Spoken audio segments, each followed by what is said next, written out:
Yeah, Solid Hill TDS, what's up? Yeah, come on. I.O.W. Sports Network, late night edition. Let's go.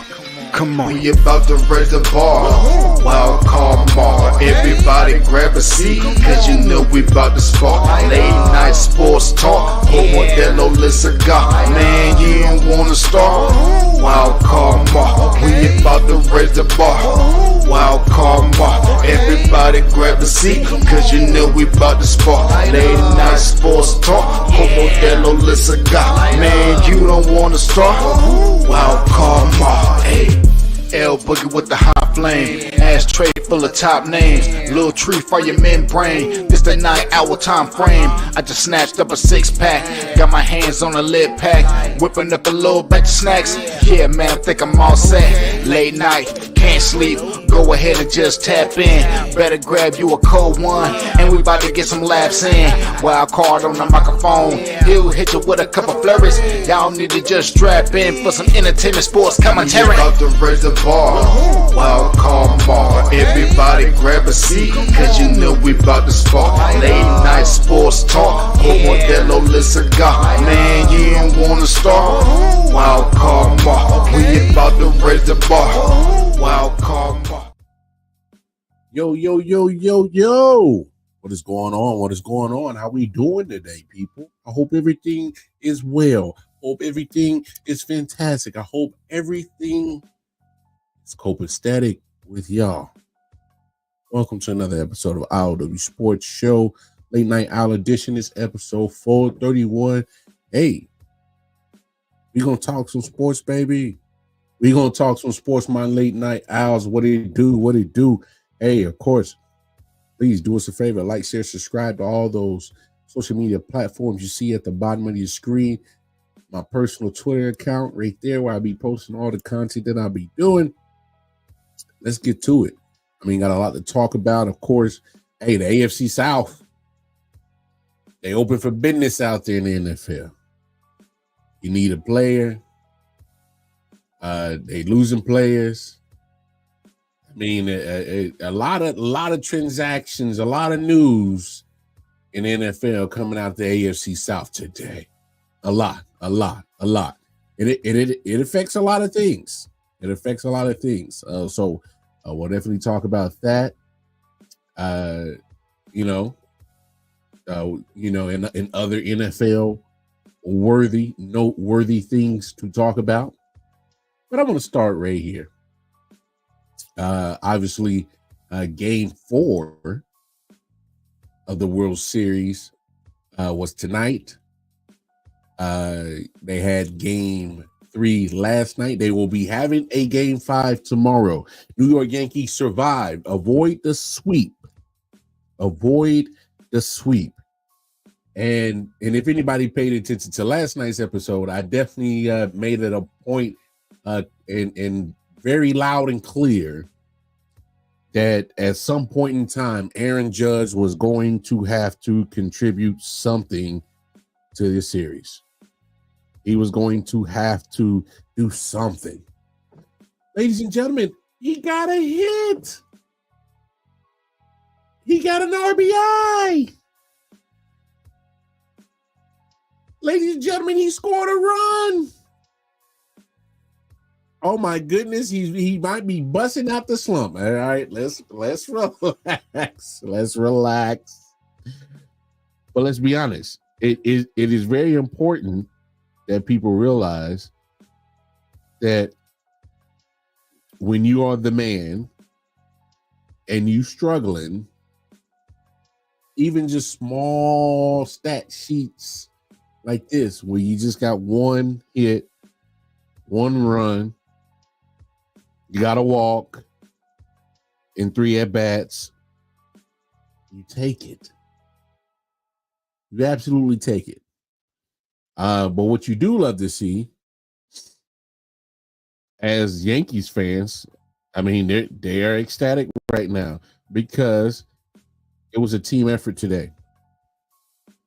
It was a team effort. I got to be honest. When Freddie Freeman hit that 2-run home run in the first, I was like, oh, This series is done. By the way, Freddie Freeman is hot. At some point, I would probably stop pitching to him. There's been 4 World Series games. He's hit a home run in each one. I would probably stop pitching to him. I can't believe that this game went the way it did, because when Freddie Freeman hit that 2-run home run in the first, I'm like, my goodness. Like, wow. Wow. Hey, I'm watching the replay in the background. The New York Yankees fans literally grabbing Mookie Betts to dislodge the ball out of his hands.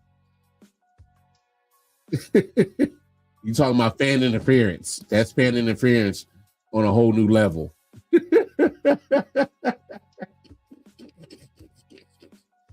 Oh, that's hilarious. That is hilarious. Absolutely hilarious. But no, let's call it what it is.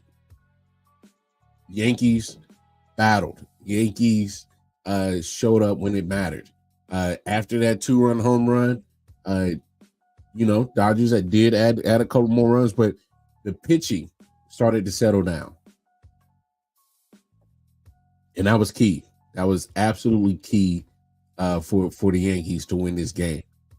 They were able to start slowing down the bats of the Dodgers, and they absolutely had to, because if it would have kept going on that way, don't know what to tell you. Anthony Volpe with the grand slam, that was huge. Ooh, excuse me, that was absolutely huge. But you got Anthony Volpe. He does his thing with the grand slam. The catcher Wells, he adds in a couple of hits, RBIs. Verdugo, he slaps in a couple of RBIs. Gleyber Torres, 3 RBIs. I mean, it's literally the 7th, 8th, 9th, and leadoff batters pretty much for the Yankees did their thing. It's just, and for those who don't know a lot about baseball, when you get in the bottom of your batting order contributing like the Yankees did tonight, it makes it that much harder for the opposition to take you down. This is quite be honest. But Luke Weaver came in relief and pretty much set the tone for the pitching staff to pretty much shut it down. So that was huge. The Yankees, they needed it. Obviously, if they would have lost tonight, it would have been a sweep. It would have been game over. Yankees survived. But here's the thing. Can they do it again tomorrow? Can they do it again tomorrow? That's the biggest thing. I know Aaron Judge's stat line wasn't the biggest. It was not the biggest. But he finally came through with an RBI and a hit. Is that a sign that he finally slumps out of it? I'm not sure. But they absolutely need Aaron Judge to be productive if they're going to survive. I don't know if this has beaten, the Red Sox coming down, and winning like they did to the Yankees in the early 2000s. I don't know if this has that same type of makeup or je ne sais quoi or feeling to it. I'm not feeling that same thing. But it starts with one. And the Yankees have an opportunity to get number 2 tomorrow in the Bronx. That crowd is going to be, they're going to be jazzed up. They're going to be jazzed up. They're going to be trying to, pump up them Yankees. But they got to slow down Freddie Freeman. You got to slow him down. I mean, it's you. I don't think you pitched to him. I don't think you pitched to him no more. As a matter of fact, that's a sign. Give him 4. Yeah, take your base. I don't think you're pitching Freddie Freeman no more in this series. Hands down, MVP of this series when it ends. It's his to lose. So that's why I think you just go ahead and just, yeah. You just go ahead and just park him on first base, because if he gets another home run, I think that closes the door on the Yankees tomorrow. This man has hit a home run in every game of the World Series. Don't pitch it to Freddie Freeman no more, Yankees. You do not want any of the mojo, the juju, the momentum, the energy to just sweep away from you and go to the Dodgers. Yeah, you was able to come back. Your bat started waking up tonight, but that's one game.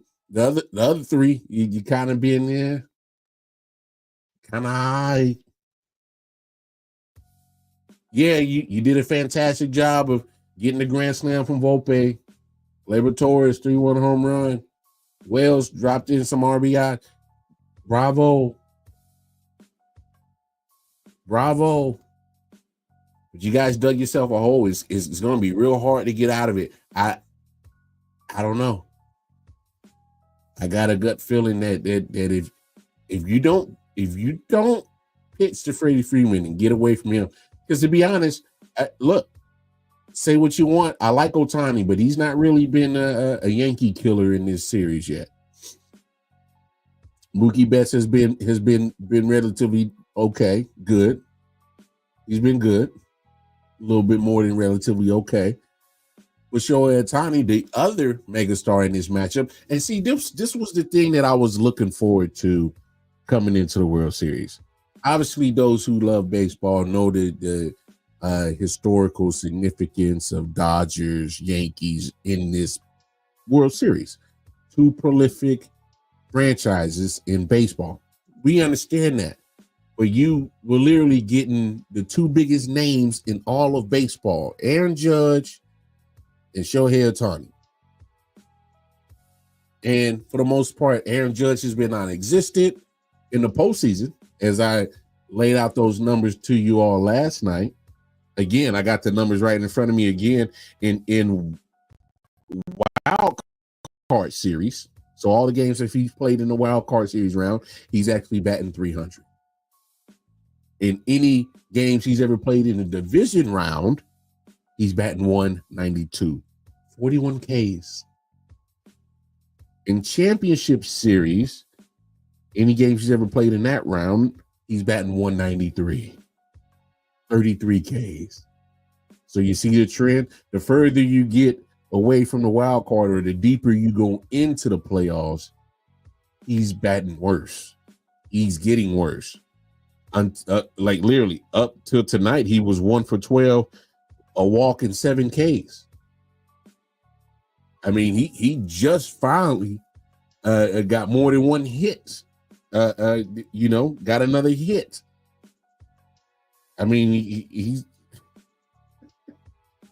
he's now 2 for 15 in the World Series instead of 1 for 12.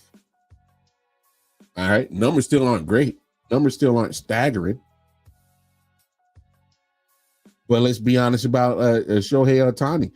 He's been designated DH. He's batting .246 in this series. He's not lighting nothing up.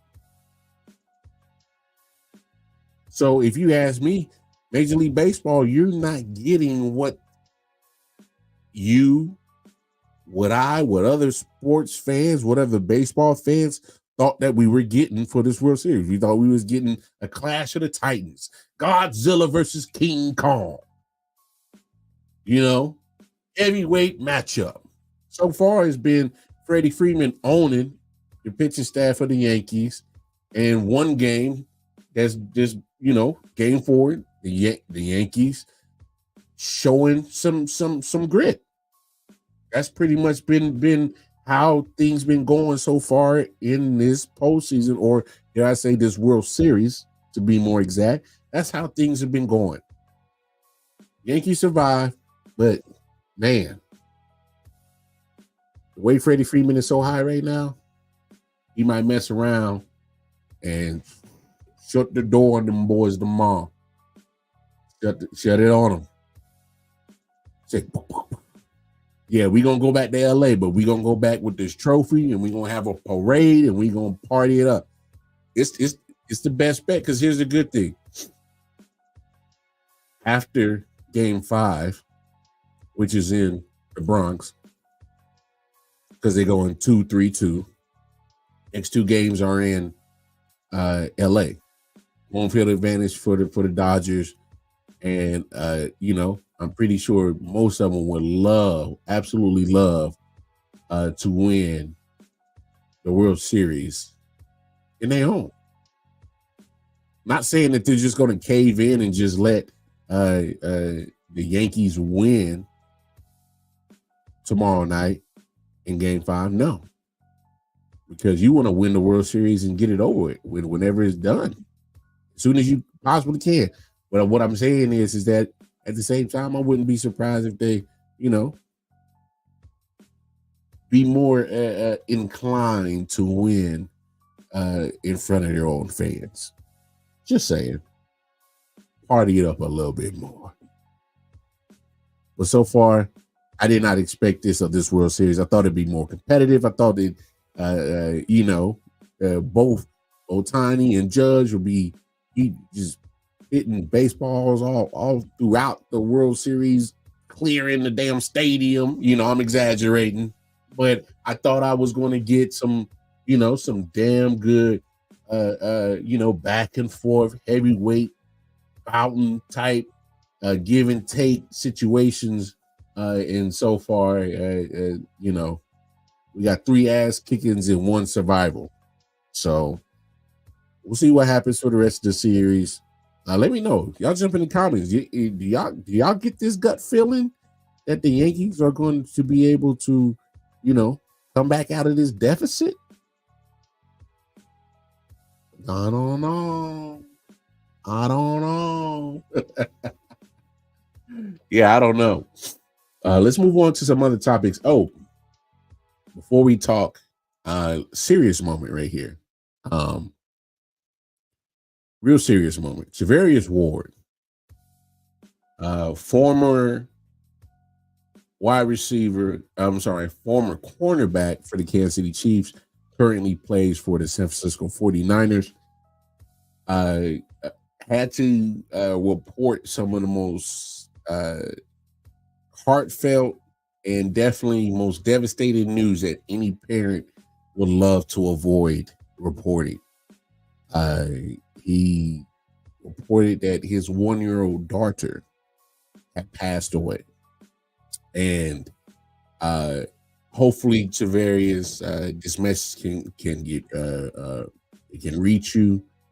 I was a big fan of yours. Still am a big fan of yours, Lil Mooney. Loved your game here in Kansas City. Love what you're still doing in San Francisco. But this is beyond the game. As one father to another, I can't even imagine the heartache that you and your significant other are dealing with and your family is dealing with. I can't imagine the pain that you're dealing with, the emotions, the everything that you're dealing with. My heart goes out to you and your family. Hope that you all can find peace and solace eventually from this tragic situation. This is tough news to even talk about because I am a parent as well. I cannot imagine what that family is dealing with. So condolences out to Javarius Ward and his intermediate family, his loved ones, his family, his friends, and anybody that's related or in his circle in dealing with this tough time. Man, tough, absolutely tough. So I would have felt some type of way if I did not send my condolences to you, because this is this is beyond football. This is beyond athletics and everything. This is about literally humanity, having the decency to let somebody know, even if I don't know them personally, that all support headed their way. Through prayer, through whatever it is that you can help this family with, send it their way, because they need all of it. And it's a tough situation.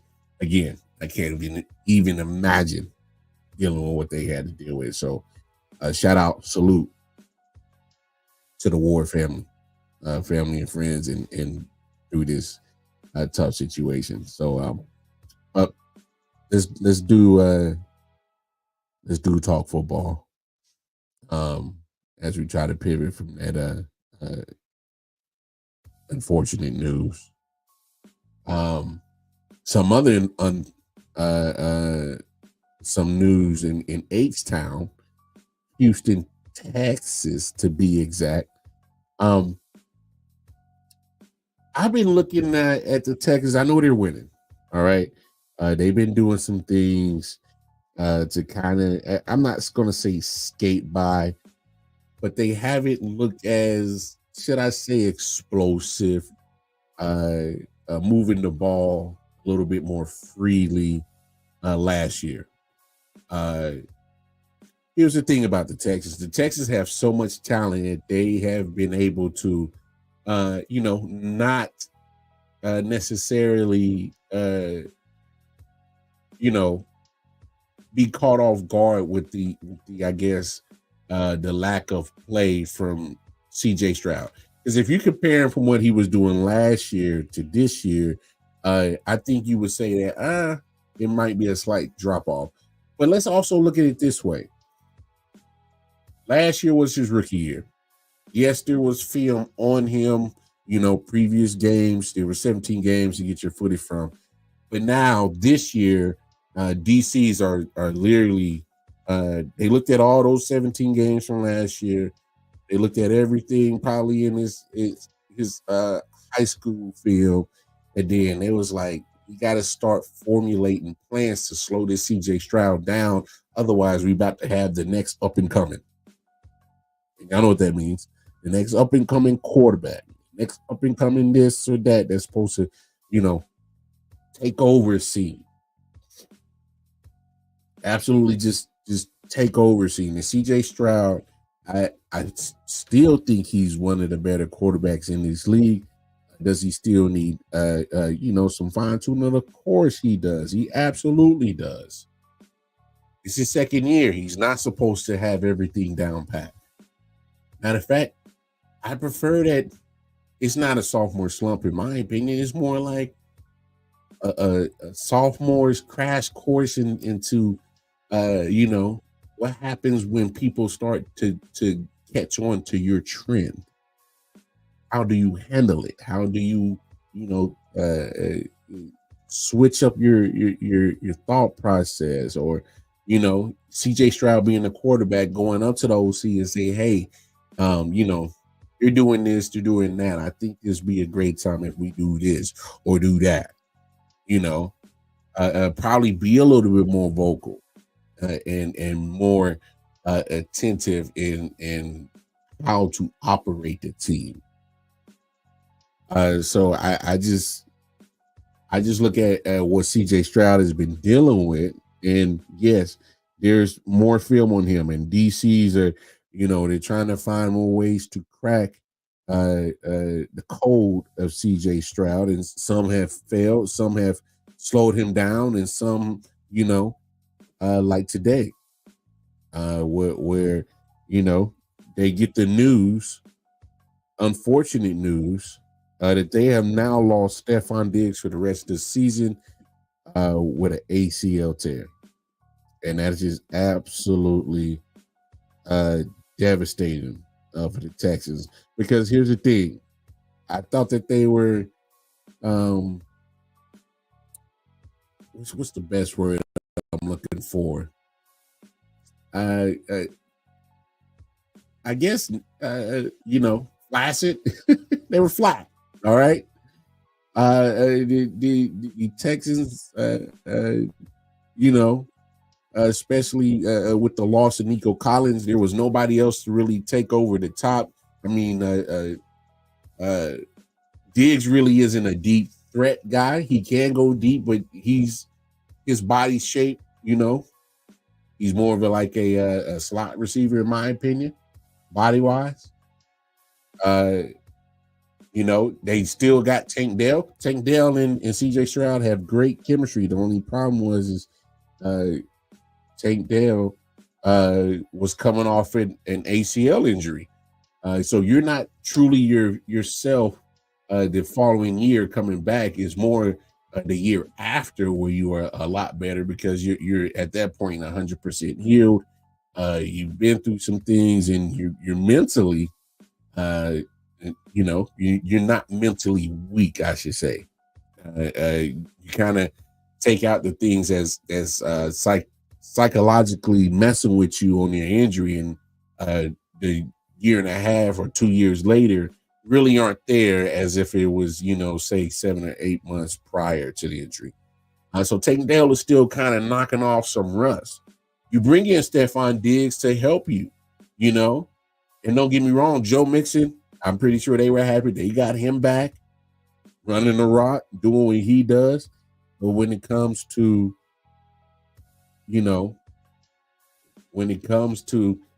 certain wide receivers, like losing the Diggs, losing the Nico Collins, who probably got maybe another couple of more weeks before he gets back or is eligible to come off IR. It's you see a less explosive, more condensed offense. And so it's up to the Texans offense to help CJ Stroud and get him right, because now you really got to figure out something. You're going to be without, more than likely your top 2 targets, one for the rest of the year, and one don't come back till probably the 10th, if that. So at least you're still able to, teach a little bit right here and there, but you got to make sure that you get everything straight. And hell, everybody else making trades for wide receivers. Why not you? But here's it's just something about the Texans just haven't looked the same as they did last year. Matter of fact, let's kind of take a listen to what Adam Schefter had to say as he joined the Pat McAfee show, pretty much to break the breaking news. On Diggs news out of Houston is obviously a bummer if you're a Texans fan and a football fan as a whole. When it was reported as a non-contact injury, we assumed the worst. Now it has come out to be true. Does this mean the Texans are going to try to make a move before trade deadline day, November 5th, at wide receiver? Or how do you see this working out? Well, first of all, you hope Stephon Diggs is okay. And I don't know that I've heard the Texans linked to very many wide receivers. I think they still could. Nico Collins is going to be on IR for another week. They still have Tank Dell. They still have Robert Woods. They still have John Mechie. They still have other wide receivers. But you obviously lose a big-time weapon in Stephon Diggs, who was in the last year of his contract. You hope he gets well by the time he becomes a free agent. But obviously a big blow for him having the torn ACL. And the Texans, again, I haven't heard them linked. We kind of knew that this was what it was. You're just waiting for somebody to confirm that he was going to be out for the year. And D'Amico Ryans told reporters, 5-10 minutes ago, that he tore his ACL. He's out for the year. Yeah, you said some troubling signs here. Not a lot of responses whenever we're asking how the injury is, which is very standard as people respond, we think it's going to be better, we're getting tests or whatever. Instead, you kind of got ghosted in that, and you said that's a troubling sign yesterday. That comes to fruition today. Godspeed, Stephon. Godspeed, Stephon Diggs. Yeah, that's Adam Schefter on the Pat McAfee show. Yeah, it was no surprise to him. He wasn't getting any response, and he's been doing this, football media, song and dance for quite a long time. So he kind of knows the certain signs to look for when somebody's trying to withhold the truth, more or less. So as you heard what Adam Schefter said, they got a lot of names on their wide receiver room. And I think that's a problem. That's why I think that's why you need to go ahead and probably add one more wide receivers, because of all those names that Adam Schefter named off, Robert Woods, Tank Dell, they got a whole bunch of regular guys. Just happen to just got some names, because I like Mechie. He had the Hodgkin's lymphoma situation and was able to come back clear. But it's not a lot of Bo. What's happening, Bo? My man Bo is in the building, man. Y'all tap in with Bo, man. He has some great content. Football Talk with Bo. He's a Seahawks fan. I know. That was a bad butt whooping you just took from the Bills. But man, it happens to everybody. It happens to everybody. Everybody gets a little ass kicking every now and then. But y'all tap in with Bo, man. Great guy. But no, I just, the problem is with the Texans is that right now, do you want to kind of experiment with the guys that you have in your wide receiver room that you really weren't relying on anyway?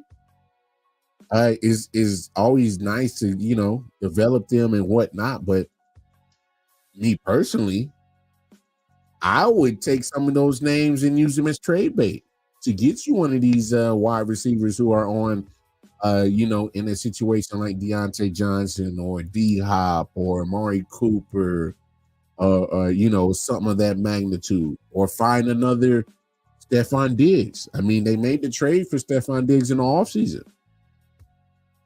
You know what I'm saying? So why not do another Stephon Diggs type of situation? Find you a solid wide receiver who's, maybe not even getting no more guaranteed dollars on his contract. It's an expiring contract. Somebody that can bring you the instant offense, because I think that's what they're missing. Joe Mixon coming back helped them big time, but you still got to make up for the loss of Nico Collins, and now you got to make up for the loss of Stephon Diggs.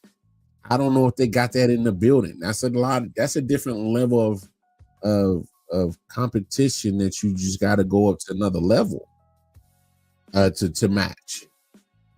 I just don't think that no disrespect to Mechie, Robert Woods, who's been around for a minute.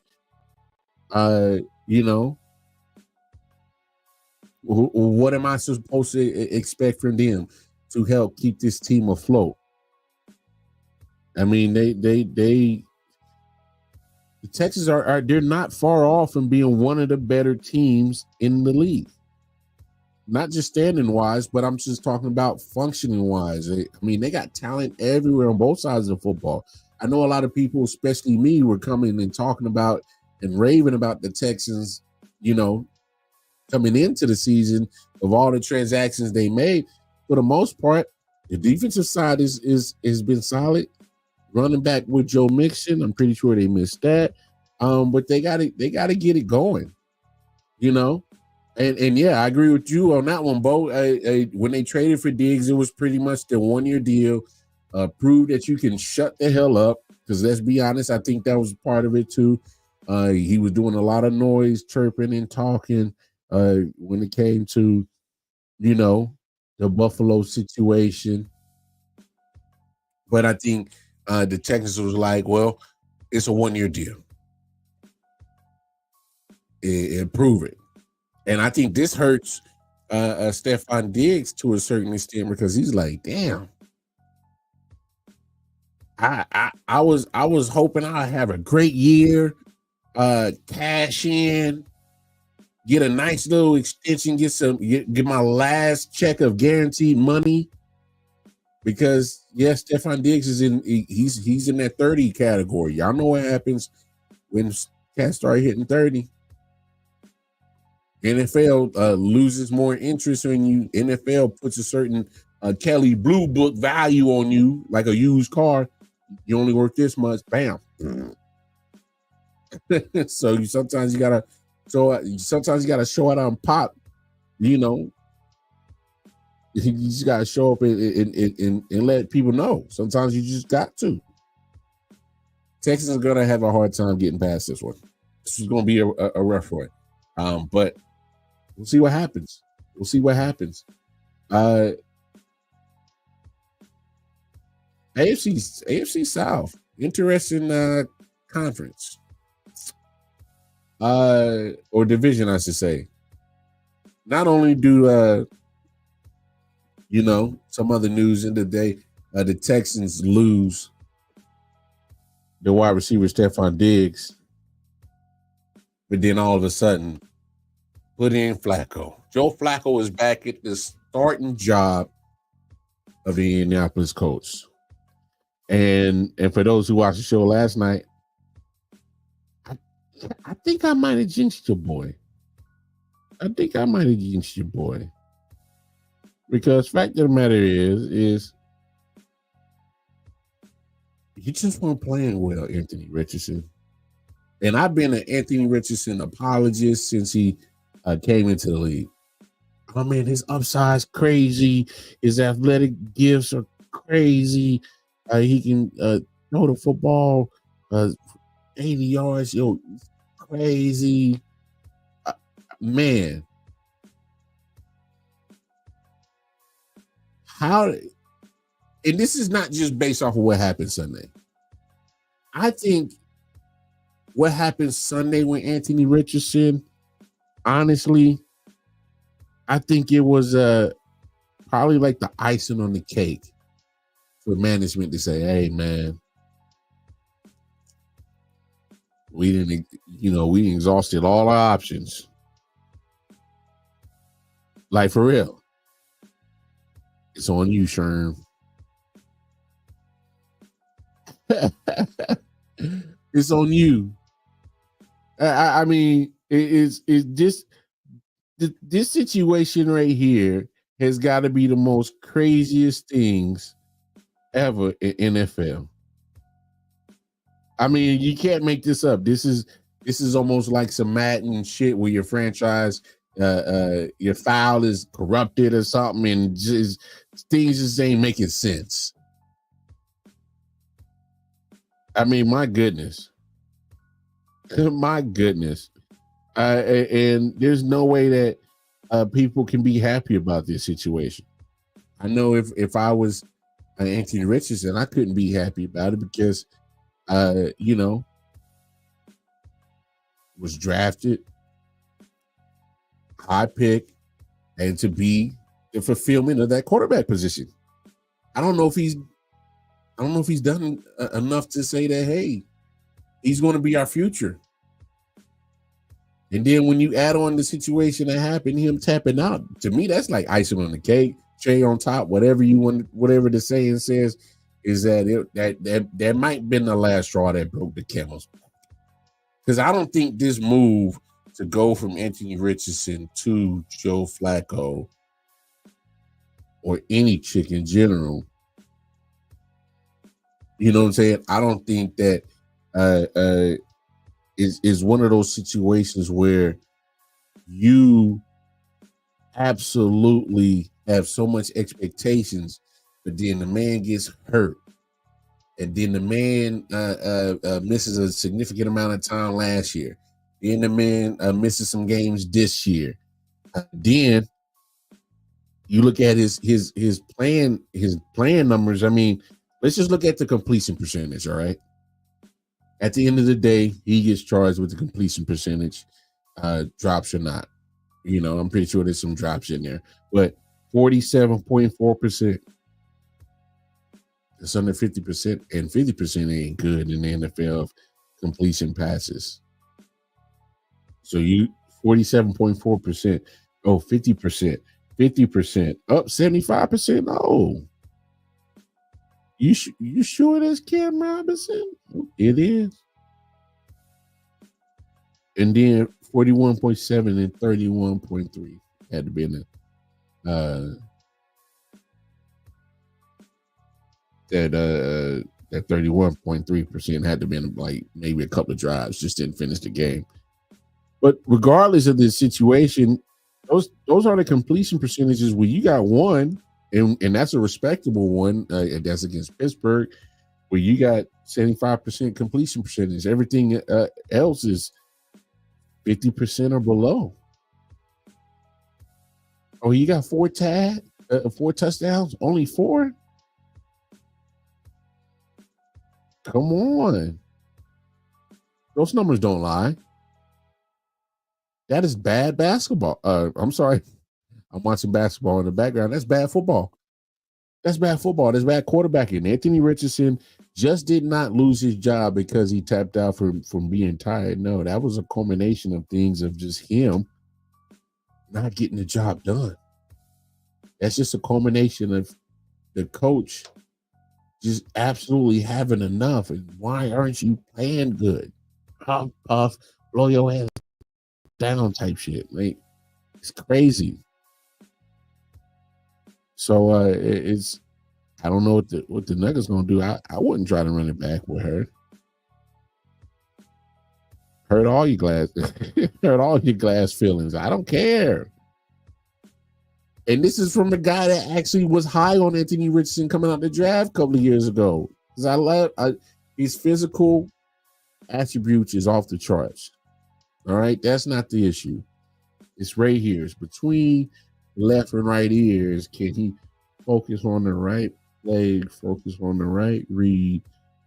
Boom, boom, boom, boom, boom, boom, boom. Anthony Richardson's been struggling. So I don't think this move is solely based off him tapping out middle of the just third quarter. Just tap. I saw the video. I thought it was crazy. I was like, oh, your Joker really did tap. But let's hear what Adam Schefter had to say as he joined McAfee, and we'll kind of see where this is headed, and then we'll definitely I definitely want to hear what Jeff Saturday had to say, him being the former Colt for sure. So let's take a listen. Flacco will be starting this weekend instead of Anthony Richardson. This comes fresh off a day of every person that's been involved with the NFL saying that a quarterback can't tap out. That's just not how it works. You can maybe if you're strained or injured, but just to say you're out of breath and to tap out of a game, that is obviously something you're not looking for in a guy to lead a program in a franchise. They talked about a lot of his stats. I think Anthony Richardson is a very good football player at times, but he is young. He's going to make mistakes. There's been drops too, so his completion percentage, which has been talked about a lot ad nauseum as being a potential historically NFL bad completion percentage. I think there's some more to context to that story, but ultimately, why do you think this decision was made to go to Joe Flacco? And what are you hearing from the Colts organization, who I am not talking to because I don't want to know? And what I said yesterday, I think they're, who knows how they took it and how they heard it, because it's the first time I've ever said something like that about the Indianapolis Colts. Colts fans are pissed off at me for even saying it. Now Joe Flacco's quarterback. What are you hearing from the building, Shefty? You know what the amazing part about this is this morning, I got a call that this was happening. And I reached out to a couple of people to confirm. And I spoke to some people on other teams. And when I said, hey, my sense is that they're benching Anthony Richardson, the reaction I got from some very smart people was like, of course they're benching him. Like it wasn't even an option. Okay. I couldn't believe how strong people were. And so when I heard that, I'm like, okay, this is happening. This is happening. And, you're waiting for confirmation. They met as an organization this morning to go over it. They obviously broke up those meetings. My understanding is that they have informed each quarterback. And now the move has been made. And it's a seismic move on a lot of levels because you're benching the former 3rd overall pick, who now becomes the 2nd quarterback in that draft class to be benched, Bryce Young, number 1 overall pick, now Anthony Richardson. Lord. That draft class looking kind of shaky now. Looking kind of shaky. Bryce Young benched. But he gets the job back only because Andy got in a car accident. Anthony Richardson, part of that class. Ups and downs. Look, it ain't easy being a quarterback in these NFLs coming right out. It ain't. Whether you were drafted first or drafted Mr. Irrelevant. It ain't easy being a quarterback in this NFL. I definitely want to hear from Jeff Saturday, him being a former coach. So let's take a listen to what Jeff Saturday had to say. Move. Yeah, not a surprise. This is interesting for me, though. I understand them benching him now. I'm interested to see how this continues. When you think about what the Colts went in, being the 4th pick in the draft 2 years ago, you think about where Stroud is, where Caleb Williams is. I mean, you think about the young development of players, even go all the way down to like Bo Nix, and then think about Jaden Daniels. And here's the guy you picked 4th. And you're going to bench him because of this. I totally get that. That's not a surprise. But for how long? Because the Colts have done this for, 8 or 9 years since Andrew Luck retired, however long that's been with the older aging quarterback, whether it's Phillip Rivers or Matt Ryan or, you kind of name it. At some point, your organization is going to have to move forward with what you have. I'm just not sure how long this lasts or what. Flacco would give them a better chance to win, and everybody knew that. That's not what you have to develop him at some point. 4 games last year, however many games he's missed this year. It's a bad situation for the Indianapolis Colts. I don't care if Flacco comes in and plays lights out. For the future of this organization, this is not the direction you want to be going. And this has to be a hit to Anthony Richardson's confidence, because when you go to that locker room, I'm sure you've been in those locker rooms before. You're a player. You don't want to hear your quarterback say something like this. How does Anthony Richardson get his confidence back after this? Play better. Listen, it's a simple solution, and that's the great thing about football. Everybody talks about talent equals tolerance. That's not the truth. The truth is success equals tolerance. Anthony Richardson has been struggling on the field as well, right? He's thrown errant passes. He hasn't done what's expected of him. The dude comes out and starts balling. Everybody will forget this. The problem is you're struggling and you did this to yourself. That's a massive problem for the Indianapolis Colts. Again, when you talk about you want him to be the future of your organization, he can't have a completion percentage of under 50% for 5 games. The next closest that is 2 games by any other starting quarterback in the NFL. So he's done enough to play himself out of this position, and then you add on the taking yourself out because you're tired. No one's going to tolerate that. The only way to get back in the good graces is go play good. Go play good football when you get your opportunity, and then all else will be forgiven. Thank you, Jeff Saturday. Pretty much what I said. But here's the thing, Jeff Saturday, because I agree with everything you said, because I literally just said it. Well, you also got to look at Joe Flacco. Joe Flacco's been taking the same offense. He's had 7 TDs, 1 INT. Look, I'm just going to be honest. The moment you put Joe Flacco back in there, I don't think he relinquishes relinquish the reins on the starting quarterback job. I don't think he does. He has the benefit of so much experience that Anthony Richardson clearly lacks. There's a certain of experience and just knowing what to do and don't get me wrong.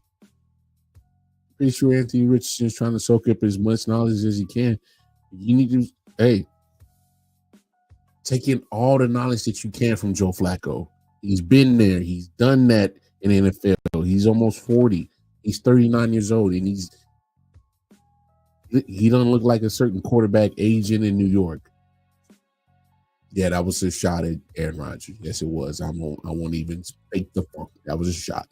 The fact of the matter is that the way that Joe Flacco has been playing, I would rock with him from here on out and let Socha be, just be around. But Anthony Richardson I don't know if he can fix this. I don't know if he can get back into good graces of his teammates. I know what Jeff Saturday said, you just go out and play better. I don't know if he gets the opportunity. I really just don't think he does. Because my thought process is that looking how Joe Flacco has, you know, he 57%, 75%, 61.5%. He's almost spitting 66% completion percentage as the Colts quarterback, and he's gotten tough wins over Pittsburgh. You know what I'm saying? Had a shootout with the Colts. I'm sorry, with the Jaguars. Unfortunately, lost that one. But that offense looks mighty, absolutely mighty, so mighty different with Flacco on the center than it does Anthony Richardson.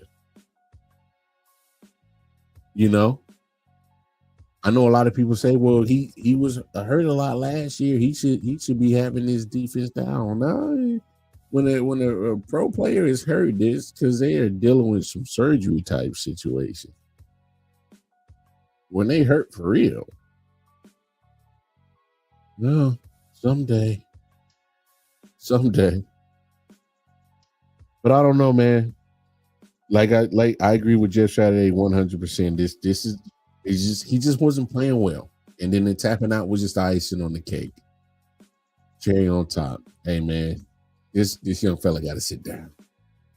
He just got to sit down, and there's nothing wrong with Joe Flacco. And here's the real reason why you make this move. I think this is a lot of things that a lot of the talking heads might have possibly missed in this situation on why you make this move to Joe Flacco. I wouldn't say it's the equivalent of going with what happened? Oh shit. I didn't lost my analogy. But look at the standings. So the Colts are 4-4. They're right behind the Texans at 6-2. Obviously, we talk about the loss of Stephon Diggs. Yeah, he's been a major disappointment. He has. I'm with you, Man Down Sports. Shout out Man Down Sports, everybody over there. Yeah, he has been a major disappointment. But this is what happens when you get drafted to a bad team and you're automatically the better quarterback in the room. You don't get time to get the, advantage or chances or opportunities to soak up knowledge and learn the mental part of the football game before the physical part. That's the disadvantage of being drafted to teams where you come in and you are automatically just get a better quarterback option. You give that team the best chance to win. Right now, you're looking at a 4-4 Indianapolis Colts sitting 2 games behind the 6-2 Texans. And the fact that they're 4-4 with this bad play of Anthony Richardson, that says a lot about how good this team is. Because it's hard to overcome bad quarterback play. It's hard to do it. Ask the Jets. Yes, that was another subliminal shot at Aaron Rodgers. And I don't even think that was subliminal. That was kind of pretty much direct. I'm just saying now, like this situation right here, it can set back this franchise a couple more years.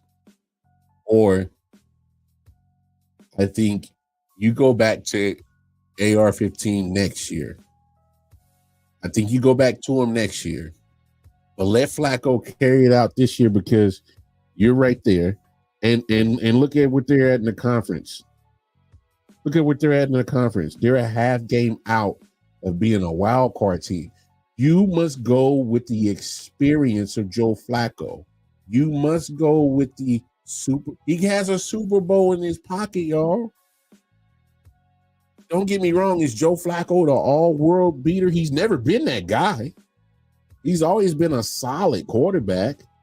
He just happened to be on a good-ass Ravens defense that still got the last juice of Ray Lewis, got the last juice of Terrell Suggs, and the last juice of Ed Reed. He was on a solid, damn good team. He had a nice wide receiver in Torrey Smith, R.I.P. Jacoby Jones, had him, and he was a dual threat. Not only take the top off, but could hurt your ankles in running from you.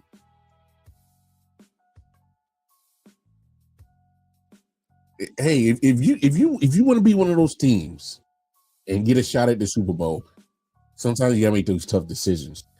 Is it going to be a shot to Anthony Richardson's confidence? Sure. His ego? Probably. But you got to do what's best for the interest of the team. You're not letting them go. You're just saying, like, hey, man, just got to pivot. You need to make a certain move to help, to keep us right there, half game back of being a wild card team.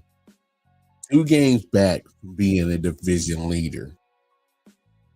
You know the best way to secure your spot in the playoffs? Win your division. And the Texans, they're not running away with it. They got bad news today. Don't know when they other wide receiver is if the other wide receivers can step up and show up and show out. Don't know. It's a lot of what ifs. But I think it benefits Anthony Richardson to go back, sit down, watch, and learn. Just saying. It ain't never a bad thing. It ain't never a bad thing to sit back and just chill and learn, soak up knowledge.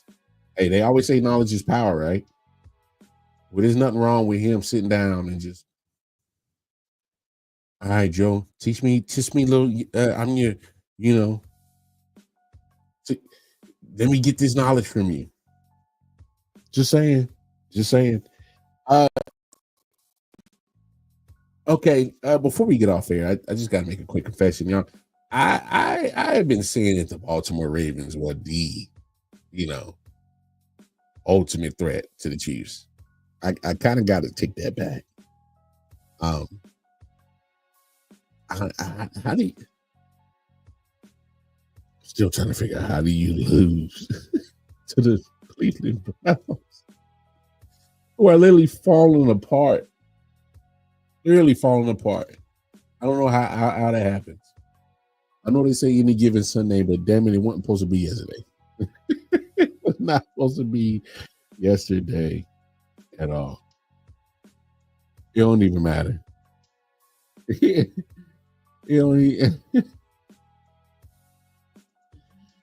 No.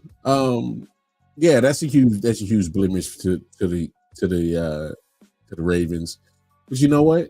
They make a move today. Get Deontay Johnson. Look, I'm not crazy good or big high on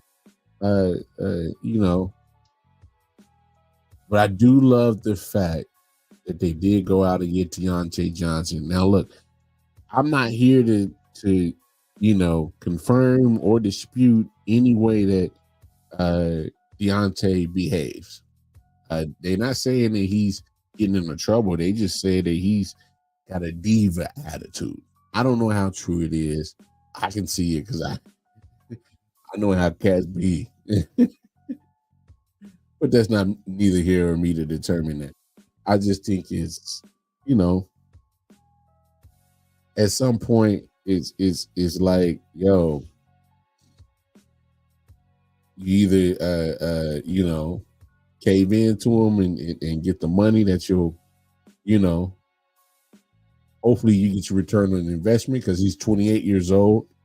I'm pretty sure he wants a metro. He wants to show that he can make the big play so he can get paid pretty good and would be one of the highest paid wide receivers. Can't be mad at your ambition, pimp. Does it make the Ravens a Super Bowl contender? I don't think it makes them. I think it helps add. I thought the Ravens were a solid, damn good touchdown. Of course, leading up to them giving up the giving up the goods and obviously losing to Cleveland. But at the end of the day, Baltimore Ravens, they'll be one of the teams further down the line. You know, I like the move for them. It helps give them wide receiver help. He's almost in the same mode as Zay Flowers. So I'm assuming that they'll probably use him, Zay Flowers, and a little quarterback a run option, and of course Derrick Henry in the backfield. So if you just look at weaponry, you're like, man, this joint kind of stacked. What y'all doing losing to Cleveland again? But no, they'll still be in the end of it. They'll still be there, whether it's at MNT or you know. So they'll see them again. They'll see the Kansas City Chiefs again. They'll probably see Buffalo Bills and Sean McDermott again. I don't think the next time that they meet, I don't think it's a blowout. That's a little poor taste in Buffalo's mouth for what they've been dealing with. But anyway, I'm gonna get up out of here, folks. We got one more show tomorrow night on Wacky Wednesday. Wacky Wednesday. I appreciate all the love and support. Y'all know what it is. Tap in with all the social media platforms on the bottom of the screen. And of course, when tapping in with me personally, that's my Twitter page. Casey Walker. You can't miss it. And until then, take care of yourselves. Take care of each other, man. Good night. Peace and love. See you tomorrow. Yeah. Silent Hill, TDS, what's up? Yeah, come on. I.O.W. Sports Network, late night edition. Let's go. Come on. We about to raise the bar. Wild card mark. Everybody grab a seat, cause you know we about to spark. Late night sports talk. Modelo, let's cigar. Man, you don't